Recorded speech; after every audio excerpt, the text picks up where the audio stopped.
ശരണം. കണ്ണൂർ മീഡിയയുടെ എല്ലാ പ്രേക്ഷകർക്കും നവരാത്രി ആശംസകൾ. നവരാത്രിയുടെ 4ാം ദിനമാണിന്ന്. നവരാത്രിയുടെ 4ാം ദിനത്തിൽ കുഷ്മാണ്ഡ എന്ന ഭാവത്തിലുള്ള ദേവിയെയാണ് ആരാധിക്കുന്നത്. പ്രഥമം ശൈലപുത്രീതി, ദ്വിതീയം ബ്രഹ്മചാരിണി, തൃതീയം ചന്ദ്രഖണ്ഡേതി, കുഷ്മാണ്ഡേതി ചതുർത്ഥകം. നവദുർഗകളായി നവരാത്രിയുടെ 9 നാളുകളിലും ദുർഗയുടെ 9 ഭാവങ്ങളെ പൂജിക്കുന്നതിൽ കുഷ്മാണ്ഡ എന്ന ഭാവത്തെ 4ാം ദിനം ആരാധിക്കുന്നു.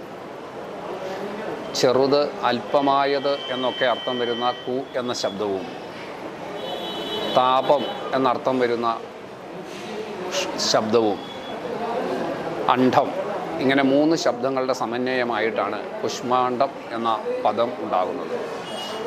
ഈ പ്രപഞ്ചത്തെ തന്നെ ഗർഭം ധരിച്ചിരിക്കുന്ന പ്രപഞ്ചജനനിയായ ജഗദംബികയായ ദേവിയാണ്, പ്രപഞ്ച സ്രഷ്ടാവായ ദേവിയാണ് കുഷ്മാണ്ഡ.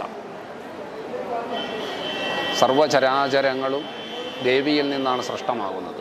ശ്രീമദ് ദേവി ഭാഗവതത്തിൽ ദേവി ഉദ്ഘോഷിക്കുന്നുണ്ട്, യാതൊന്നാണോ ഈ പ്രപഞ്ചമുണ്ടാകുന്നതിന് മുമ്പും ഉണ്ടായിരുന്നത്, യാതൊന്നാണോ ഈ പ്രപഞ്ചം ഇല്ലാതായി തീർന്നാലും അവശേഷിക്കുന്നത്, യാതൊന്നാണോ ഈ പ്രപഞ്ചമായി നിലകൊള്ളുന്നത്, അത് ദേവി തന്നെയാണ്. ദേവി വിഷ്ണു ഭഗവാനോട് സർവം ഖല്യുതമേവാഹം നാന്യദസ്തി സനാതനം എന്ന് ഉദ്ഘോഷിക്കുന്നു. ഞാനല്ലാതെ, സനാതനയായ ഞാനല്ലാതെ മറ്റൊന്നുമില്ല. ഈ കാണുന്നതെല്ലാം സകല ചരാചരവും ഞാൻ തന്നെയാണ്.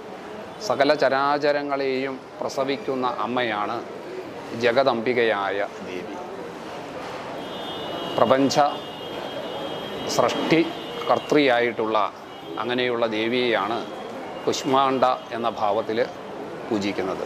നവരാത്രിയുടെ ആദ്യ ദിനത്തിൽ പർവ്വതരാജപുത്രിയായി ആവിർഭവിക്കുന്ന ശൈലപുത്രിയെയും, 2ാം ദിനം ബ്രഹ്മചാരിണിയായി ശിവഭഗവാനെ പതിയായി ലഭിക്കാൻ തപസ് ചെയ്യുന്ന ദേവിയെയും, 3ാം ദിനം ശിവപത്നിയായി ഭവിച്ച് ശിവൻ്റെ ചന്ദ്രക്കല സ്വശിരസിലണിയാൻ കഴിഞ്ഞ ചന്ദ്രഖണ്ഡയായ ദേവിയെയും ആരാധിച്ച് 4ാം ദിനം ഈ പ്രപഞ്ചത്തിൻ്റെ തന്നെ മാതാവായി ഭവിക്കുന്ന, പ്രപഞ്ചത്തെ ഗർഭം ധരിക്കുന്ന അമ്മയായ കുഷ്മാണ്ഡാഭാവത്തിലുള്ള ദേവിയെ ആരാധിക്കുന്നു. നവരാത്രിയുടെ ധന്യമായ വേള നമുക്കേവർക്കും അനുഗ്രഹത്തെ പ്രദാനം ചെയ്യട്ടെ എന്ന് പ്രാർത്ഥിക്കുന്നു. ദേവീ ശരണം.